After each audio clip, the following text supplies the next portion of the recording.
வணக்கம். மாலை முரசு செய்திகளை விரிவாக பார்ப்பதற்கு முன் தலைப்புச் செய்திகளை பார்க்கலாம்.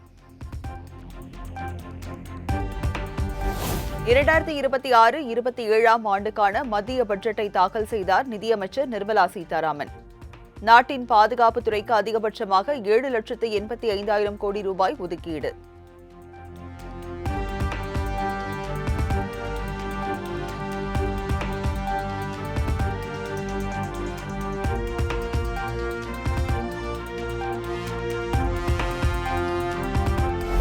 தனிநபர் வருமான வரி விகிதத்தில் எந்தவித மாற்றமும் இல்லை என மத்திய நிதியமைச்சர் நிர்மலா சீதாராமன் திட்டவட்டம். வருமான வரி தாக்கல் செய்வது இன்னும் எளிமைப்படுத்தப்படும் எனவும் அறிவிப்பு.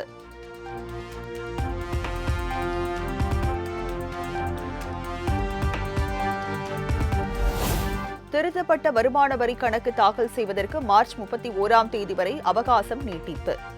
வருமான வரி சார்ந்த தரவுகளை மறைத்தால் 100% அபராதம் விதிக்கப்படும் எனவும் நிதியமைச்சர் நிர்மலா சீதாராமன்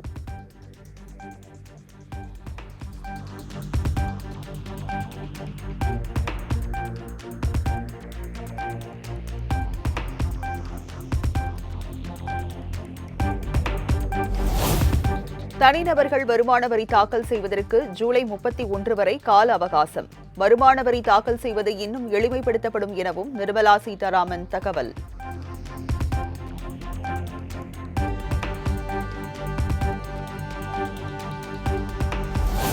புதிய வருமான வரி சட்டம் ஏப்ரல் 1ஆம் தேதி முதல் அமலுக்கு வரும் என நிர்மலா சீதாராமன் அறிவிப்பு. வெளிநாடு வாழ் இந்தியர்களுக்கான அசையா சொத்து விற்பனை மீதான வரி குறைக்கப்படும் என்றும் தகவல்.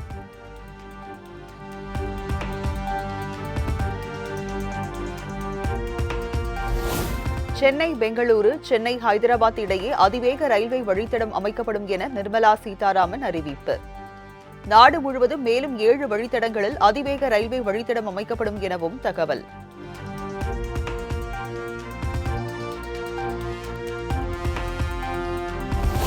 ஆதிச்சநல்லூர் உள்ளிட்ட 15 இடங்களில் தொல்லியல் கலாச்சார மையங்கள் அமைக்கப்படும் என பட்ஜெட்டில் அறிவிப்பு. கடலோர பகுதிகளில் தேங்காய் சாகுபடிகளை ஊக்குவிக்க புதிய திட்டம் செயல்படுத்தப்படும் என நிர்மலா சீதாராமன் தகவல்.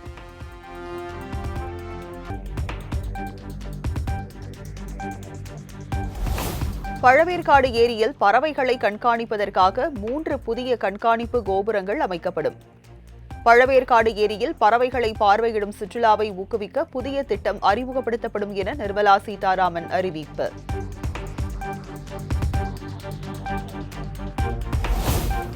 நாடு முழுவதும் மாவட்டந்தோறும் ஒரு மகளிர் விடுதி அமைக்கப்படும் என நிர்மலா சீதாராமன் அறிவிப்பு.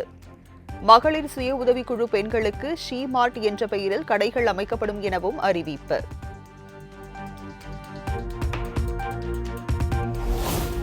தமிழ்நாடு, கேரளா, ஒடிசா மாநிலங்களில் அரிய வகை தாதுகளுக்கு வழித்தடம் அமைத்து ஆராய்ச்சி நடத்தப்படும். பிளாக் அண்ட் பிளே மாடலில் 3 மாநிலங்களிலும் ரசாயன பூங்காக்கள் அமைக்கப்படும் என நிர்மலா சீதாராமன் அறிவிப்பு. Scheme for Rare Earth Permanent Magnets was launched in 2025 November.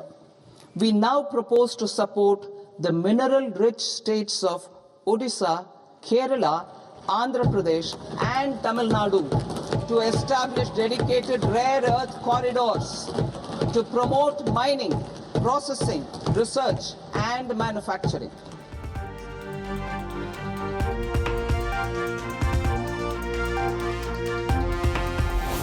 சிறு குறு தொழில் நிறுவனங்களின் வளர்ச்சிக்காக 10,000 கோடி ரூபாய் ஒதுக்கீடு. கண்டெய்னர் உற்பத்திக்கு 10,000 கோடி ரூபாய் ஒதுக்கீடு செய்து நிதியமைச்சர் நிர்மலா சீதாராமன் அறிவிப்பு.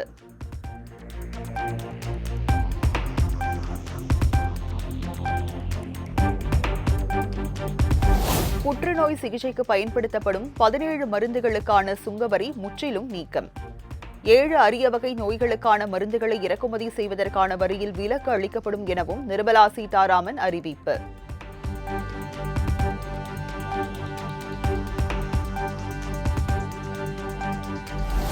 இரண்டாயிரத்தி 47 வளர்ச்சி இந்தியா என்ற இலக்கை அடித்தளமாக கொண்டு பட்ஜெட் உருவாக்கம். பாரம்பரியம் முதல் புதிய தொழில் முதலீடுகளை ஈர்க்கும் வகையில் பட்ஜெட் அமைந்துள்ளதாகவும் பிரதமர் மோடி பெருமிதம்.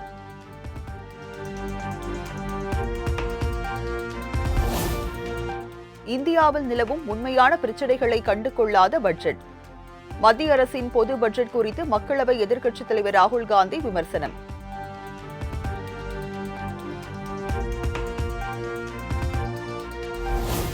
இரண்டாயிரத்தி 26-27 ஆண்டுக்கான பட்ஜெட்டில் தமிழ்நாட்டின் நலன் முற்றிலும் புறக்கணிப்பு. தமிழ்நாட்டை மத்திய அரசு மாற்றாந்தாய் மனப்பான்மையுடன் நடத்தி வருவது வெட்ட வெளிச்சமாகி இருப்பதாகவும் முதலமைச்சர் மு.க.ஸ்டாலின் குற்றச்சாட்டு.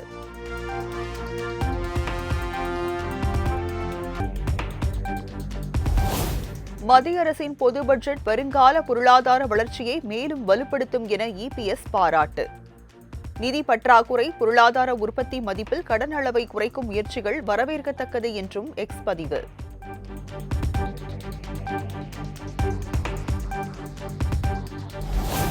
மத்திய பட்ஜெட் குறித்த முதலமைச்சர் மு.க.ஸ்டாலினின் குற்றச்சாட்டு அரசியல் காரணங்களுக்கானது. பழனியில் பாஜக மாநில முன்னாள் தலைவர் அண்ணாமலை பேட்டி. குற்றச்சாட்டுகளை வைத்திருக்கின்றார்கள், எப்பொழுதும் அரசியல் காரணத்துக்காக வைக்கிறது தான்.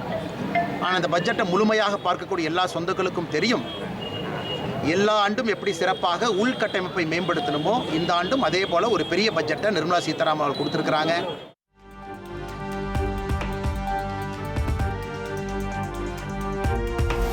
பாசிச பாஜக நமது அரசியல் அமைப்பை சிதைத்து வருவதாக முதலமைச்சர் மு.க.ஸ்டாலின் குற்றச்சாட்டு. பாஜகவின் என்ஜின் டபுள் என்ஜின் அல்ல, டப்பா என்ஜின் என்றும் விமர்சனம். ஒன்றிய பாஜக அரசு செஞ்சுக்கிட்டு இருக்கு.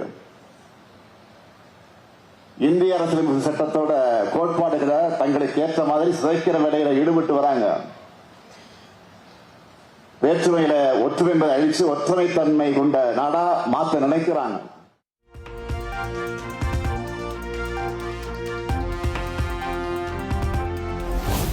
அதிமுக என்பது பாஜகவின் கிளை அமைப்பு தானே தவிர தனி கட்சி அல்ல. மோடி அளிக்காத வாக்குறுதிகளை கூட பாஜகவின் கிளை அமைப்பை சேர்ந்த எடப்பாடி பழனிசாமி அளித்து வருவதாகவும் விமர்சனம். ஏன்னா அதிமுக என்பது தனி கட்சி கிடையாது, பாஜகவுடைய கிளை அமைப்பு. அந்த கிளை அமைப்பை சேர்ந்த பழனிசாமி அவர்கள் மோடி கொடுக்காத வாக்குறுதிகள் எல்லாம் கொடுத்துட்டு இருக்காரு. இப்போ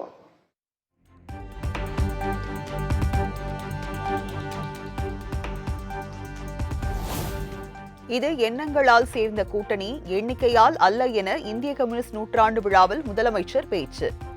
களப்பணியில் கவனம் செலுத்த வேண்டும் என்றும் தோழமை கட்சிகளுக்கு வேண்டுகோள். ஆனா அவங்களுடைய எண்ணங்கள் தான் சிதைஞ்சு போயிருக்கு. நம்முடைய இந்த தோழமை எந்த சக்தியாலும் பிரிக்க முடியாது. ஏன்னா இது எண்ணிக்கைக்காக அமைந்த கூட்டணி அல்ல, எண்ணங்களுக்காக அமைந்திருக்கக்கூடிய கூட்டணி.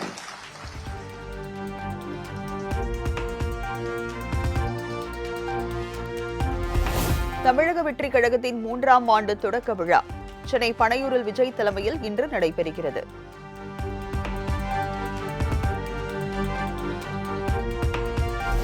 திமுகவுடன் தொகுதி பங்கீடு குறித்து காங்கிரஸ் மேலிட பொறுப்பாளர் கிரிஷ் ஜோடங்கர் தலைமையில் ஆலோசனை.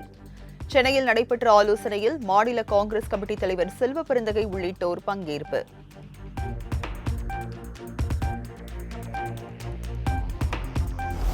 வருகின்ற சட்டமன்ற தேர்தலில் ராமதாஸ் தலைமையிலான பாமக யாருடன் கூட்டணி? கட்சியின் கௌரவ தலைவர் ஜி.கே. மணி விளக்கம்.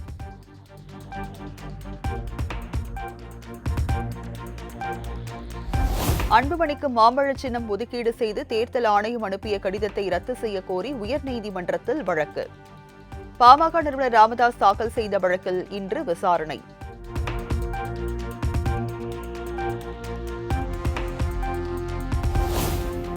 தைப்பூசத்தை முன்னிட்டு அறுபடை முருகன் கோயில்களில் குவிந்த பக்தர்கள்.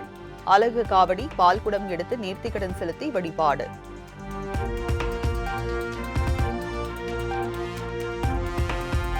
மலேசியாவில் உள்ள 10 மலை முருகன் கோவிலில் களை கட்டிய தைப்பூச திருவிழா.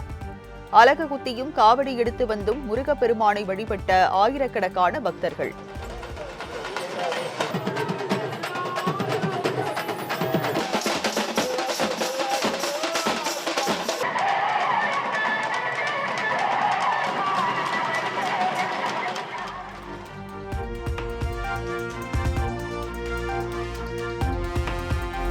தைப்பூசத்தை முன்னிட்டு பழனி முருகன் கோயிலில் பாஜக மாநில முன்னாள் தலைவர் அண்ணாமலை காவடி எடுத்து வழிபாடு.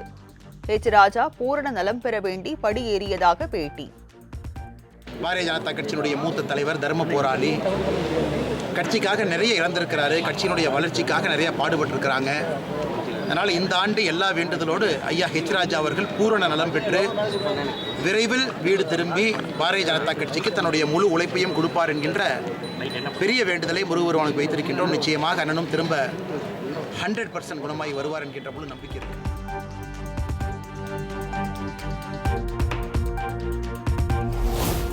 திருத்தணி சுப்பிரமணிய சாமி கோவிலில் தைப்பூசத்தையொட்டி 5 மணி நேரத்திற்கு மேலாக காத்திருந்த பக்தர்கள் அபிஷேகம் என்ற பெயரில் பல மணி நேரம் காக்க வைத்ததால் இரும்பு கேட்டை உடைத்துக் கொண்டு வெளியேறியதால் பரபரப்பு.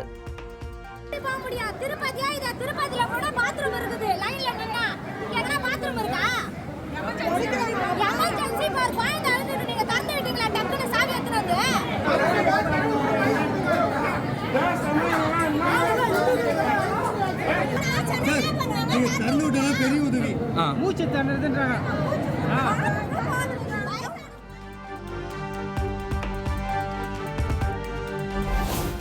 தூத்துக்குடி கழுகுமலை தைப்பூச திருவிழாவில் தேர் சக்கரத்தில் சிக்கி பக்தர் உயிரிழப்பு. தேர் சக்கரத்திற்கு தடி போட முயன்ற போது நேர்ந்த துயரம்.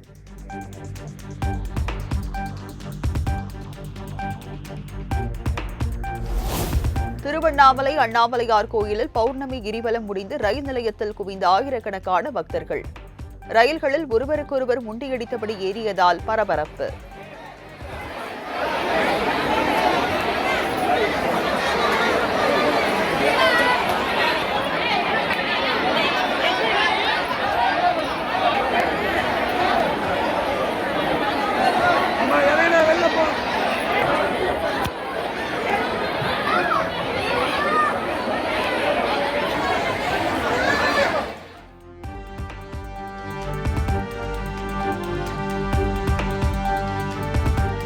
திருப்பதியில் தை மாத பௌர்ணமியை முன்னிட்டு தங்க கருட வாகனத்தில் எழுந்தருளிய உற்சவர் மலையப்ப சுவாமி.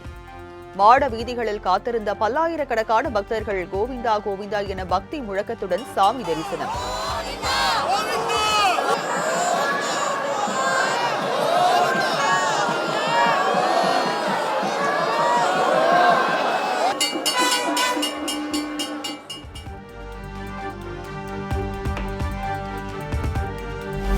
ஜனவரி மாதத்தில் நாட்டின் மொத்த ஜிஎஸ்டியாக 1,93,000 கோடி ரூபாய் வசூல்.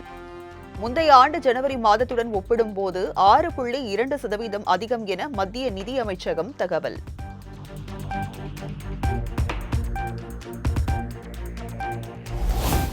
புனிதர் குரு ரவிதாஸின் 649வது பிறந்தநாள் விழா.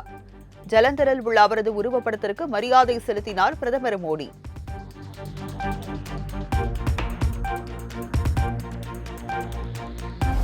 வெனிசுலாவிலிருந்து கச்சா எண்ணெய் இறக்குமதி செய்வதற்கான ஒப்பந்தத்திற்கு இந்தியா சம்மதம். அமெரிக்க அதிபர் டொனால்டு டிரம்ப் தகவல்.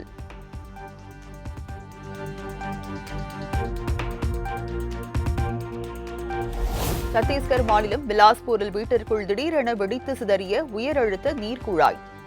வீட்டின் உரிமையாளர் நொடி பொழுதில் உயிர் தப்பிய சிசிடிவி காட்சி வெளியாகி அதிர்ச்சி.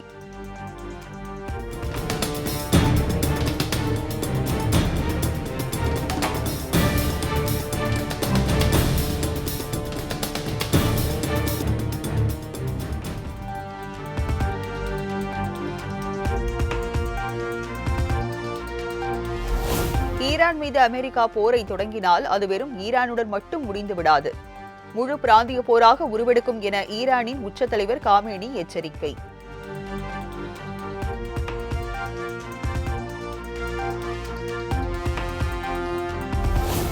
போர் நிறுத்த ஒப்பந்தம் தொடர்பாக அமெரிக்கா, உக்ரைன், ரஷ்யா இடையிலான அடுத்த கட்ட முத்தரப்பு பேச்சுவார்த்தை ஐக்கிய அரபு அமீரகத்தில் வரும் 4 மற்றும் 5 ஆகிய தேதிகளில் நடைபெறும் என உக்ரைன் அதிபர் ஜெலன்ஸ்கி அறிவிப்பு.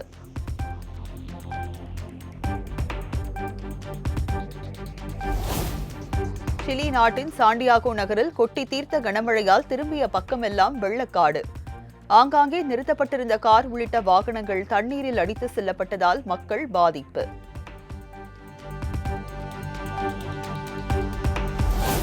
பெரு நாட்டில் சூறாவளி காற்றுடன் கொட்டிய கனமழையால் கடும் வெள்ளப்பெருக்கு.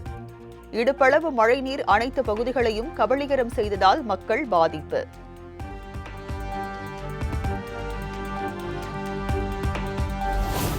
U19 உலகக்கோப்பை அரையிறுதிக்கு தகுதி பெற்றது இந்திய அணி. 33.3 ஓவருக்குள் 253 என்ற இலக்கை பாகிஸ்தான் அணி அடையாததால் அரையிறுதிக்கு இந்தியா முன்னேற்றம்.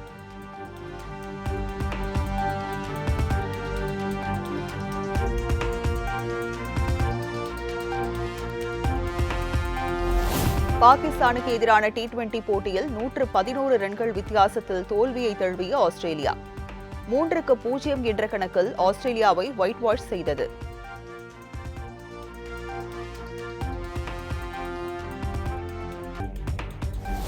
T20 உலகக்கோப்பை தொடரில் இந்தியாவுடனான போட்டியில் மட்டும் பாகிஸ்தான் அணி விளையாடாது. தொடரில் பங்கேற்க அனுமதி அளித்த அந்நாட்டு அரசு இந்தியாவுடனான போட்டிக்கு மட்டும் அனுமதி மறுப்பு.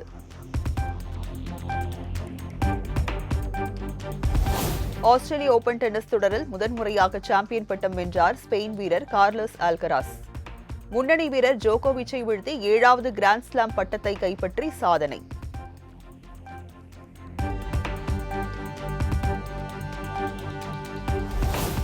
மத்திய பட்ஜெட் தாக்கல் செய்யப்பட்டதன் எதிரொலியாக கடும் சரிவை கண்ட மும்பை பங்குச்சந்தை. வர்த்தகத்தின் முடிவில் சென்செக்ஸ் 1546 புள்ளிகளும், நிப்டி 495 புள்ளிகளும் சரிவு.